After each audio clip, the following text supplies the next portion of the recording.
For example, in our communities, a lot of our youth today, first generation, second generation, who are indulging in smoking and drinking that which Allah subhanahu wa ta'ala has forbidden. It's such a fine line that today there's argument and debate taking place even about marijuana, where we have medicinal marijuana, which has been legalized, and now we have youth, even high school kids, who are spending time smoking this stuff, considering it to be totally innocuous. It just feels good and there's nothing haram about it. And it's become so large a problem that I'm starting to think, and I'm questioning this, that why is there such a desire for that?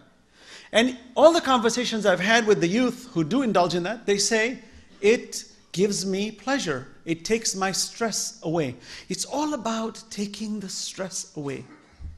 At the end of the day, when you see our high school kids, they're very beautiful, very smart, but shaitan is working on them, and our irresponsible behavior as adults is carrying over to this misbehavior in the children, not because they're naturally born to be deviant, but because we're giving them mixed messages. We are pressuring them so much into material pursuits that they can't handle it, that now they indulge in methods by which to satisfy this spiritual desire, or at least this perceived spiritual desire, which may not necessarily be spiritual, but it's just this mental state of mind for a temporary period where I start to feel good. This collection leads to all kinds of family problems. It leads to all kinds of social problems. It leads to all kinds of material problems. You will see what boils down after that is the cheating takes place in the community. People lie all the time in order to make a buck. People make people do work for them. Then at the end, they don't even pay them. They appear very religious in the front, but when it comes to paying that $1 that you made a commitment for, it becomes a daunting task because I need to hold the dollar. And now you're making the other person suffer. You're violating Sharia upon Sharia because now you've become what we call bakhil. You've become stingy. And you can't give what you have made your promises on.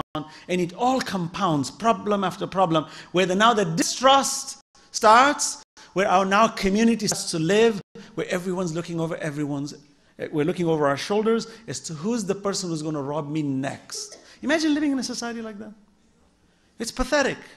We've created hell for ourselves in the world just by simple disobediences, which then ultimately lead to greater disobediences, which leads to social problems of the kinds that parents will come tomorrow when their children are so indulgent in drugs that they're going to rehab centers and they're multimillionaires because that's what they've been busy amassing. They're willing to give it all up to bring their little son back to where he was originally. So look at the diversion. We got so busy, distracted in thinking that we need to survive, so that if we have a large bank account, we will be stable and happy.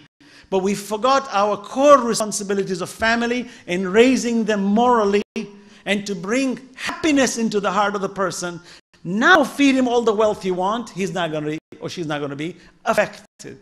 That piece of the equation, most of us in society are lacking. Sallu ala Muhammad wa ala Muhammad.